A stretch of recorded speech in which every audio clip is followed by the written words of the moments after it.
Niloloko ka na? Hinahabol mo pa? Ano ka? Masokista?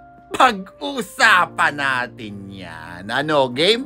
Tara, let's start! Alam mo yung tao na alam niya nang niloloko siya, pero wala siyang pakialam. Parang gustong-gusto niya pang masaktan. Like, bro, ano ba yan? Nagtatanga-tangahan ka lang? O karir mo na talaga yan? May kakilala ko, nahuli yung jowa niya. May ka-text. Ang pangalan sa cellphone, Pizza Hut. Ang sabi niya, bro, baka promo lang yun. Wow! Bro, promo? May heart emoji? May mga tao talaga na niloloko na, pero sila pa yung umaasa. Like, hindi na yan love life. Laban life na yan. Meron na naman akong isang tropa. Tawagin lang natin siyang si Mark the Martyr. Bro, itong si Mark, alam niya na may iba na yung girl. May ebidensya siya, may resibo, meron pang CCTV na galing sa barangay. Pero, ang sabi niya, bro, baka pinsan niya lang yun.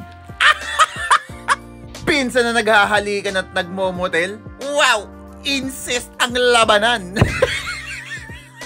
Tapos eto pa, sabi ni girl, I think we need space. Alam mong ginawa ni Bobo? Nagpa-aircon sa kondo. Sabi ko, bro, I don't think that's what she meant. I think she meant space away from you. Hindi space. Ventilation.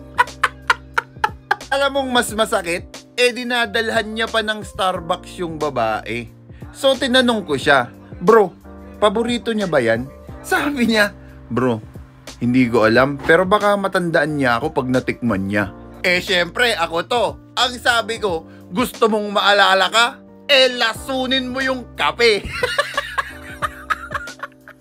Eto, one day, nakita ko sila magkakasama. Si girl, may ka-holding hands ng iba. Si Martyr, nasa likod, holding the umbrella. Puch! Naging umbrella holder sa sariling love triangle. Aray! You can't make this shit up. My man turned into an emotional umbrella. Rain or shine, tagasalo ng ulan at ng luha.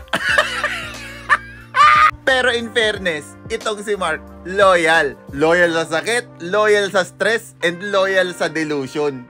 That's love, right? Wrong. Because if love makes you stupid, that's not love.